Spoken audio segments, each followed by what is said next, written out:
Warning: this podcast contains spoilers for upcoming projects.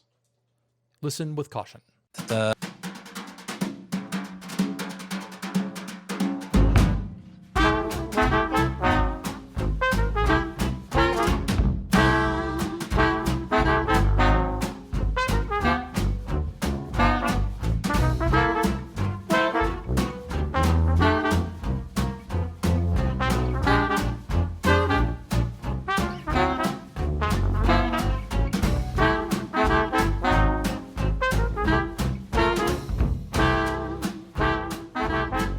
No, I'm not going to upgrade my stupid Riverside service, you bastards. Down. Yeah, I'm already paying for more than I want for you guys. Yeah, like normally there's like a little bit of chatter before we start these, but today we're not going to do that too much. We didn't record. We chattered. We just didn't record it. Sorry, everyone. Hello and welcome to Behind the Locked Doors, a tiny closet podcast sometimes where everybody is in the closet. Yay! Scott, do you have something you want to talk? Sorry, go on. No, it's good. It's funny. I am Scott Paladin. I am working on a horny werewolf noir podcast called It Takes a Wolf. Hi, I'm Jack. Sam's gone. I was like, oh, right, I'm next. I'm Jack. I'm working on As in West, which is a spinoff of Unspeakable Distance. And I'm not Sam Stark, which is, a regret I wake up with every single day. I'm same. Interiority, aka Mike, and I'm working on an audio drama called Sundered. Excellent. So I forget. I don't remember at all what any of our goals were. I remember my goal because I didn't hit it, but I did work toward it, which is better than I sometimes do.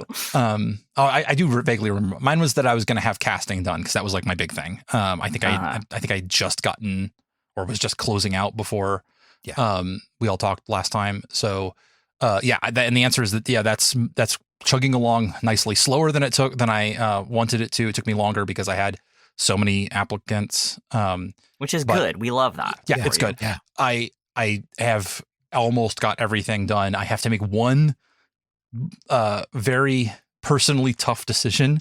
Not because it could go good either way, right? But I have to make one little decision before I can send out my offer emails to people, and then I still have to do contract stuff and everything. Oh my god, and ensemble. I've got a lot to do, but I feel good about my progress is what I'm going to say. You've done a lot. You have done a lot of casting between last time we spoke and right now. Because I think last time we spoke was maybe at the beginning of this month, and it is now the end of this month.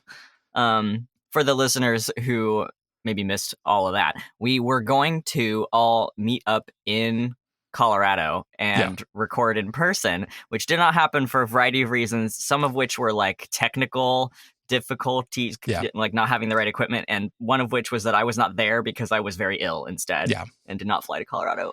So whoops, we didn't do that, but we never promised it. We did other stuff besides record a podcast. Yeah. I mean, some of us did meet up and hug, so Yeah. Some of us missed out on that, Jack. Yeah, I was hugging you from afar in my heart. I promise. I've confirmed the physical presence of many internet people over that. Okay, I love that. Yeah, it was. I said this in the server, but it was really weird to see photos of people full bodies, like legs included. There were many people's legs I'd never seen before because I've only ever seen y'all from like the sternum up, basically. Yeah. So that was fun. It is very weird. It is very weird to have like everybody's heights now. Like I know the scale of everyone, which like I kind of could have guessed. Like I kind of like I'm like okay, but like like okay, I know how tall Mike is now. Like I know how tall Sam is now. Like it's very strange. Mike, are you tall? Like, I'm not Scott levels. Like like Scott is exactly as tall as you'd expect him to be. But I'm taller than the Sam, and I take that as a win. Yeah, exactly. Nice. So, Mike is average size. That's how I would say. Yeah, Mike is a normal normal adult human size. That is the size. That's not suspicious in any way at all. Mike is secretly 9 feet tall. Okay, well, when I come see you, Scott, in next year, or no, if you come through Christmas time and see me, you will see what size I am, which is a small size. No, small size. I suspect. I was like, I'm like, Jack gives off small energy. Ben knew that bitch was small. Okay, well, yeah. We've got distracted. We've got updates though. We got updates. Yeah. Please tell us your updates, Scott. Which is that I'm down to just like the final casting decision that I have to make before I can send people emails, and then I have to do ensemble and contracts. That's next. But nice. So far, everybody so you have a clear plan. Yeah, I have a clear plan, and it's really great. I wanted to talk to people sort of before I like the finalists, as it were, like the last couple of decisions, and everybody that I talked to is really cool. Everybody's been super nice. It was really, that's one of the reasons why this last little decision is hard, is because it's like, I've got to say no to some people now. And that's just, it's like, it would work either way. It's just, which one do I like want to actually, like I have to make a final decision. I have to collapse the waveform, make it happen. So yeah, that's where I'm at. And it's hard to make decisions when you've talked to the people and they're all cool and nice. Cause you're like, oh man, I don't want to tell any of these people no, but also I have twice as many voices as I need right at this exact moment. Yeah. And well, like there's also one of those things of like, I do, the thing that makes it easier is I have another round. Like there's phase 2, these people, like I could easily offer some of these people phase 2 already, but that I'm not going to do anything until that is set to go. Like I don't want to jump the bed. So jump the bed. Wait, I've never heard that expression. Jump the what was it? Jump the line is a phrase. I thought jump the gun. What's jump the gun? That's it. Jump the gun. Jump the gun, and then shit the bed is the other version. Was the other phrase. So yeah, jump the bed. Perfect. I'm saying that forever. That's so funny. I don't want to jump the gun and shit the bed compressed into. Yeah, I don't want to jump the bed. Okay, amazing. Yeah, you're going to have another round of auditions later on if this first 2 episodes do well, right? Yeah, like if exactly. These are getting made for sure. Yeah, these are getting made for 2 episodes.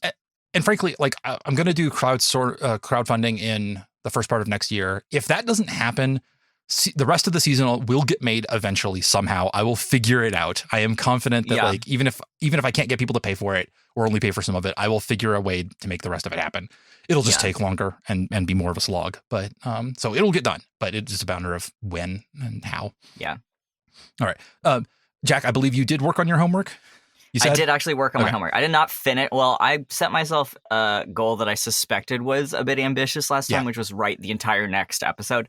Did not complete that, but I did get, I want to say like maybe halfway through drafting that next episode. So I'm not unpleased with my progress, especially considering I was ill for a week in there. Yes. So yeah, not too bad. I do need to, I think, talk to Sam again about some like, narrative stuff that we want to weave in, but like it needs to get kind of, there's like a sort of a subplot that we need to sprinkle in before it becomes relevant later in the season, and so we need to sit down and talk about that briefly. But yeah, homework for this time, I did some of it. Yeah, that's great. Hey. Mike, how about you? Well, I think my homework was like do any work on the thing actually whatsoever, which hasn't been the case for a while.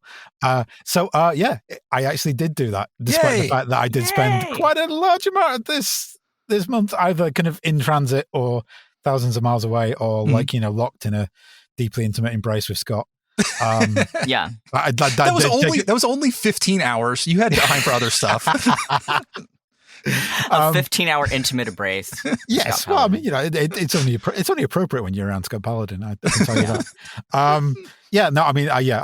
I did travel like from my home in the UK all the way to Colorado. That was not insignificant. It did take a bit out of me. Yet I'd still found some time to do stuff, mainly because Colorado is also where my producer lives, and he kind of like basically locked me away for a day and we worked on the thing. Nice. So, like the proximity could have worked not really in my favor, but, in the favor of the project anyway. There is an interesting development, which I'm not, I should probably be a bit more circumspect about talking about it. But to be honest, we're amongst friends and it'll be fine. Like, I'm not going to kind of like give it any kind of bleep all of this if you decide later that you don't want it on air. Yeah. Like, I'm not going to give any specifics, but basically what came out of it is that I've been doing a lot of work on paid stuff this year. Like I've been doing a lot of writing for other people on their projects and getting paid for it, and that's kind of taken priority, and this kind of taken some of the impetus and energy away from me doing my thing. My producer, who is also the reason why I'm doing a lot of this paid work, is getting impatient. My producer wants something to go on the awards circuit for next year. Especially because apparently Tribeca is opening up their film festival to like podcast stuff. Cool. At the start of next year. And my producer is hungry for an award and reckons my show might be a way of doing that. So cool. They have proposed dropping a not insignificant amount of money to produce my first double episode as a pilot in the next 2 months. Yeah. Which is an interesting proposition. Not quite what I expected, because I thought I would go through a whole long casting process and write all the scripts for the season and do it that way. And they were like, if we don't light a fire under it, there's always the risk that this is just going to fizzle out. So I'm cool. Kind of currently at the moment just discussing as to whether, I do that or not, and whether I'm comfortable of like essentially having like my first pilot cast for me. I mean, it doesn't mean that we can't go back and redo it at some point. But like for this opportunity, they were basically saying, I've got a lot of people on my roster, a lot of people whose names would actually going to give us a bit of recognition if they're in there. Yeah, we could probably get them to be involved. Should we just do it? So I'm kind of coming to terms with that at the moment. So excellent. So we'll see. We'll see. It's very tight turnaround. They're very confident we can do it. Me, I'm used to like a production time of a year between kind of actually writing a thing and getting it out there with like breathing space and stuff like that. So like turning something around in less than 3 months is kind of a bit of a scary prospect. But you have in fact at least drafted that first episode already, correct?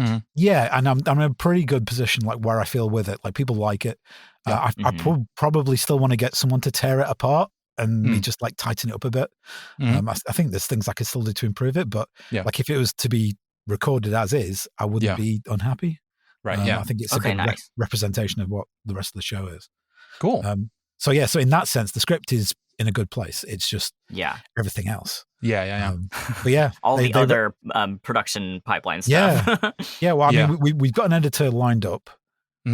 We potentially got a composer, and not just any composer, someone who was nominated for a Webby Award for composing last year. Cool. And like, we reckon we can kind of get a full cast set up. Fairly easily. Amazing. That's really cool. Well, and I know it's scary, but like when other people get involved, stuff can move a lot quicker. Stuff starts happening. Yeah, because you multiply the number of human hours that are available for something. So if your producer says that they're confident this can work, then take that piece of advice for what it's worth, and know that because I mean, they've got more experience than me, so I think they're probably better in a better position to kind of understand kind of what's possible within the time period. I'm like 6 months, 8 months at minimum, and they're like, we can do this in 2. Yeah, so, and just that knowledge of what is possible is huge. Yeah, knowing that like valuable. This is how quickly we can turn something around. This is how long that kind of stuff takes. That's hugely valuable advice, even on top of like the how to do it, but just knowing that what can be done or can't be done. Because the number of people who get screwed up by not knowing what can't be done is very large. Yes. Oh my God. Exponentially larger than the amount of podcasts that actually get made. Sure. The number of people, and the fact that you've got what you plan to produce, you've got basically written, not finished, but like written, is a huge leg up. That is that particular part. Yeah, that particular thing of like the writing of the work is one of those like that's where the biggest kind of screw ups often happen in projects. Oh my God, at least looking from the outside in, that's where like the biggest variable is in the actual creation of the story, especially if there's only like 1 or 2 people working on it. If you've got if you're Family Guy or whatever, you've got a team of 30 writers, like you'll get something out, but like the number of Kickstarter projects I've seen where they're like, oh yeah, we have an idea for a thing. Please give us thousands of dollars to make it. But they haven't got the thing written and they don't, so you're like, no, you don't, like the idea is worthless. You have to write at least a huge chunk of it exist first a little bit. Because like that can fall apart. Like a project can completely fall apart in the writing. And if you've already got what you want to make, if you've already got what you want to make kind of ready to go, then I think that's the point at which the shape of it exists already. You know how many characters you're going to have, what the length is, all the, so I feel like you're on surer footing than you might feel like from is what I was trying to say. I'm a nervous person just by kind of disposition, and like being kind of like, like told that we're doing this in quite a truncated time period. That's like a stressful thing to hear from someone that you really respect, and like that they're very like competent and understand the timeline and stuff, and them being like, hey, we can absolutely do this in 2 months, and then you're sitting there like, damn, I guess we probably can do this in 2 months, and I didn't think about that as a possibility, and that's kind of crazy. Yeah, especially when they're fixing you with a manic glare and kind of like laughing in a slightly disturbing way, and then kind of declaring that this is our chance to go after Lauren Shippen and Gabriella Bino. This is our chance. I'm like, I'm not sure I'm on board. So yeah, cool. Yeah. Let's fucking go. Okay, so that's updates. Pretty well covered. I didn't bring a topic today, so like, so if no, I almost asked. Sorry. Yes. Yeah. Go ahead, John. Oh no, please go ahead, Mike. Well, I was going to kind of like just briefly ask, kind of like specifically, how did the process of doing callbacks go for you? Like, like obviously there's probably an amount that you feel comfortable talking about, but that's not something I've ever actually been involved in, and I was just really interested to kind of know how that went. Yeah, I feel like they're all done at this point. Yeah. What remains is not, so there's no, I don't feel weird about talking about it. It's basically finished. For this particular instance, what I mostly wanted to do was just what I keep calling a vibe check, right? Where it's like, I need to make sure that you are a nice person who I can get along with, and a certain amount of it. Can I get you on the phone? Is it okay? Is it like easy to like get a hold of you? Are you somebody who's still involved? Do you respond to emails, things like that? So like I said, everybody I worked with or I talked to was super nice. I talked to several people I knew, of course, where I was like, oh yeah, such and such, so and so person put in, I know they're good. I'm just going to like put them on the list and we'll talk for a minute. Those were useful because it helped me get back into the producer mode of like, I'm going to talk to strangers now. How do I build a rapport? How do I structure these little things? The big thing that I decided to forego was I didn't do any, I decided before I started the callbacks that I wasn't going to have anybody do any line readings or anything like that. We weren't going to try to actually have them perform again. I was basing my decisions off of their submissions already. I wasn't going to call them back in and see like, hey, can you do this? Because I knew if I wanted that, I needed to have at least one more person on the call. Yes. Because I wanted I'd have to have somebody from them play off of while I listened. And I was like, I feel like you did like consider that at some point briefly. That was a thought I really had. And if I was prepared to want to do that, even while I was going through the audition process, everybody who I talked to, or everybody who got to the point where I had enough auditions in this particular case that everybody who got to the like finalist stage, I'm like, you'll do it. Like this is going to work. You're going to be fine. Yeah, this is going to work. It's not can you do it? It's can I work with you was the question I needed to answer. So in that particular instance, I felt comfortable saying, I don't need to hear you do more line reads. And that meant that they could be shorter. It meant that I didn't have to bring a second person on the call to do line reads against, stuff like that. So it was just easier to do it without having to try to grab somebody and feel like, hey, can you read the other side of a scene and all that? So everybody was really nice. It was basically just here's who I am. Here, I want to know who you are. Let's have a conversation about the thing. I gave them a rundown of the practical sides of the project. I talked to some people about some spoilery stuff about the characters themselves, mostly to gauge reactions on that one. Because if I say, I think the audience should who's listening to this podcast should know about the Changeling, but like not everybody who did the casting call for the Pillar would know about that character. Yeah, I think everybody who listens to this has been exposed to like every spoiler there is, basically. Yeah, exactly. So like I'm not, but I wanted to make sure that was something when I tell somebody that part of it. Hey, by the way, you're going to turn out to be a narrator as well. You've got a second side to you. You're going to have to work with another actor. And to have somebody go, if somebody had said, "Oh no, well that's so weird, that's strange," yeah, like then I would have been like, "Okay, well you're not a good fit." Luckily, everybody I talked to on that one was like, "Oh my god, sounds amazing. I want to do that." That's sick as hell. Yeah, that rips. So that's the kind of reactions I was looking for, was people who are like, "Okay, this sounds cool. I'm excited about it." Obviously, that's not a guarantee that they're going to be cool all the way through the whole project, of course, but because if people are on their best behavior for what appears to be a job interview, that's one thing. But everybody I talked to had a nice natural rapport. Several of us went a little bit long because they mentioned a thing and I'm like, "Oh wait, like you play TRPGs? What's the weirdest game you've ever played?" And the guy's like, let me show you this giant list of RPGs that I have, and let me tell you some awesome, like it's little things like that where you're like, okay, and like let's talk about horror movies or something like that. Like everybody had it was basically just like a meet and greet conversation to make sure they're fun. So that's how it went. It only took about maybe 30 minutes a person, unless we ran a little bit long, a little bit less for some of them. It was, I found it hugely valuable, mostly because it makes me feel really confident about the people that I want to pick. Yeah. That's good.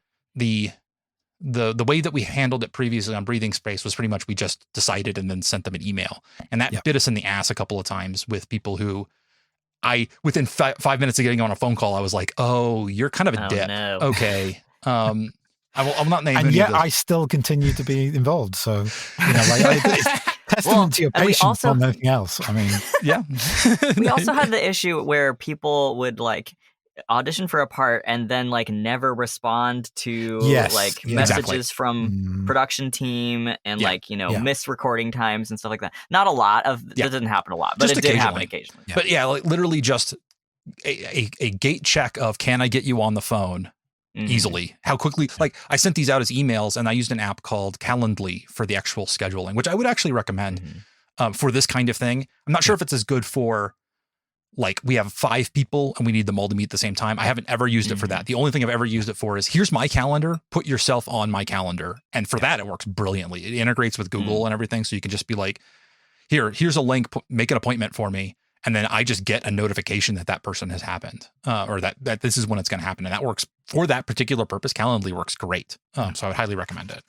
But yeah, like this gate check of, are you a fun person? Like a job interview basically, but not like none of that crap. Do I want to work with you? None of that crap of like, what's your greatest weakness or anything like that.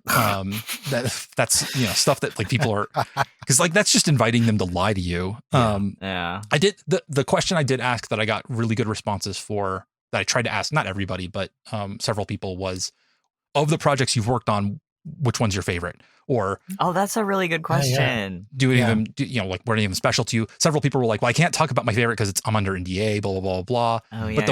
But the way people respond to those kinds of questions was great, because some people immediately turn negative and are like, "Well, I can tell you about the ones I didn't like." But it was that's again that would have been run differently if I was expecting like line reads and stuff and have doing sides and stuff. But for that part of it, it was great. It was very lovely. My social anxiety didn't get the better of me. So like, it was really easy to just talk to people and everything. So that's awesome. So it went great. And like I said, everybody was cool. So although it was very helpful in making sure that everybody, it didn't make my decisions easier, because I now have the problem of everybody's cool and I don't want to say no to anyone. Cool. Yeah. But at least it meant that, I'm not scrambling, trying to find, oh my God, the person I expected to have this work is just unavailable or whatever. So, that's really interesting, because that is, because you did that in a way that I don't think I've heard people do before. Oh, okay. Like all the other callbacks I've kind of, I've heard people have been involved in, have always been like much more formalized and much more kind of like, you would get kind of like, perhaps kind of like in an actual kind of like professional, probably on-screen acting capacity. Oh, like, there would be a panel of people. Oh, yeah. That sort of thing. So it's a very much, the dynamic is very, very different. Yeah, it is. And part of that may just be that it's just like behind the log, or not behind the Library of Cursed Knowledge is just me, basically. Yeah. I mean, you all are members as well, but time. Like I'm the one who runs it. And for It Takes a Wolf, like, that's it. Like, it's just me. So I don't have to, if I like somebody, I don't have to pass them by a panel. I don't have to nobody else has to sign off. which is where some of that like more formality comes from, is if you have a lot of hands in the pot. That's one formality in like setting up formulas and all, or setting up rules is one of the ways that you make sure that everybody, all the stakeholders are satisfied, to use a project manager term. Yeah. And so but you're the whole library. Yeah, but I'm the only stakeholder. So yeah, fuck those other guys. Okay, I have to take this sweater off. It's too hot in here. 1 sec. Please hold, listeners. Scott's stripping on cam. Patreon content. Oh yeah. I stepped away. Even y'all haven't given me enough value for the for the stripping. Yeah, in case anyone is like, damn, I really missed the content. We did too. He did it off camera. It was like just a rustle off to the side, a sweater being thrown across the room. The joke. Well, sorry, I guess I said it as a joke in the beginning, but I'm in a closet today. Unlike most days, literally most days a closet. I'm like literally closed off in here because I have bought some new gear for recording It Takes a Wolf, and I wanted to test it out. And behind the locked doors is my beta testing facility. This is where, sometimes I've recorded from cars. It's just to see what we can do. True, or outside or on your deck or whatever. I love, so listeners, you can't see this with your eyeballs, but I am seeing with my eyeballs that the screen with Scott on it is like a blurry field where Scott's head is the only thing in focus. When you turn your head a little bit, sometimes your ear appears out of the mist or like the edge of your jaw, but like there's just a void behind you. Well, it's just that like privacy filter or whatever. I can you can see my clean. I was gonna say my dirty underwear, but that's actually clean stuff back there. Let me see if I turn this off. If it's hanging up, I would hope it was clean. Yeah. I don't. Oh, it's grayed out. Closet reveal. Hold on, everyone. While recording, visual effects can't be changed. Thanks. Okay, well, never no mind. Closet reveal. Yeah. Patreon content. I'm gonna have all of my shirts censored, I'm afraid. Okay. Anyway, what were you saying before you took your sweater off? No, I said everything I kind of wanted to say about the callbacks and stuff. Yeah. So that was it went really well. I have one final decision to make, which I'm being vague about for deliberate reasons. While on the call, because again, that's stuff that could, by the time this goes out, I will have made this decision, but I don't want anybody to the off chance for somebody to hear something. And also this is one of the places where I do feel just everything I said before I feel comfortable about, but talking about people's auditions and casting call stuff is one of those scenarios where you can start to hurt people's feelings. Even just like the thing I always worry about is somebody hearing something and hearing me be glowing about someone else and then being like, well, he didn't say that about me, even by being positive just by saying too much. Sometimes you can you can set people off a little bit. But yeah, so I've got one final decision, which is really just which of two different really good scenarios do I want to pick? And they both are good. So there's not a reason to pick one or the other. So it's excruciating to be like, well, I like both. All the people in both scenarios. Can I just double cast both of these parts? Maybe I don't know what. Yeah, well, and the thing is, I know if I was, I'm stopping myself from trying to cast ahead, because if I could cast ahead and say I know what I want to do for phase 2, I would just say, okay, well then I'll pick so and so for phase 1, and then put this other person in this other role for which they will be amazing. I can already tell they'll be perfect for this other role in phase 2, but I don't. I'm really hesitant to do that. Because of, it feels unfair, kind of. I don't know, something about it just it rubs me the wrong way in terms of making sure that people have the opportunity. Because there are people I already eliminated from this cat who never made it that far, who would also be good for that role in phase 2. They should be considered. I don't know. But again, it's not like this is this is my project, so maybe I should be allowed to do kind of whatever I want. I don't know. Maybe I'm being too hard on myself in terms of this needs to be fair, but I do try to. I don't know. I think there's no reason not to keep notes about people you did callbacks for this round. Who you were like, okay, I know they'd be good for this other role. I'm going to keep that name in mind, and then if I see that audition come through the next time, I'll be excited to see it. And you're reminding me that one of the things I need to do before I send out the big rejection emails, because just by the nature of things. Email. Well, no, I'm literally looking. It's going to be 90 plus emails to send out to people saying, I'm sorry, we can't do anything, probably. Just a lot of auditions. But when I do that, I need to have a way for them to sign up for alerts.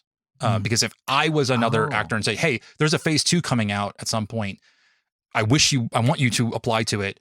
would you like to be notified? I'm the kind of person who would sign up for that. And because I know I am that kind of person, I think that other people might want it as well, which means I have another thing I have to do now, or I have to get that set up so that I can acquire emails and not just like have them email me, or like, I have to figure something out. Okay, yeah, cool. That's a good idea. Like sign me up for updates. I actually want to do our goals real quick because so let's do that because I want to talk to you guys about the situation off mic, as it were. Okay, perfect. So go ahead and do goals. So my goal is it's 2 weeks from now. I will have sent all of the acceptance emails to people that we're doing. I will have started on Ensemble stuff, if not finished it, because that shouldn't take too long. I hope that shouldn't be as that's not as grueling, and I should have contract stuff done because those need to go out like before. They probably need to be sent before that we record again, so that I can get recordings done in November, edit in December, and then have like Kickstarter ready to go early next year. Yeah, God, we don't have much time left. It's almost November. The year's like over, y'all. Yeah. Oh my God. Okay. Okay. So that's my goal. I've got tons of stuff to do. Yeah, you're gonna be busy, but that's okay. Yeah. My goals are to draft the back half of episode. Oh my God, what the fuck number 3? I guess. Yeah. I think 3. And have a brief meeting with Sam about this like narrative B plot that I have questions about. Mike. Yeah, I'm in 2 weeks' time. I should have the list through of the recommended actors for the pilot. So I'll have to review their reels and their stuff and make some decisions. Find someone to give me some really harsh edits on this first episode and hopefully start doing some revisions on it and start having conversations, or at least drawing up a list of inspirations for my composer in terms of the music that we're going to be doing. Cool. This is so exciting. I'm so excited. Things moving. Yeah. It's happening. Yeah. Great. Then I will catch y'all and the audience in 2 weeks. Bye-bye. Bye-bye. Bye.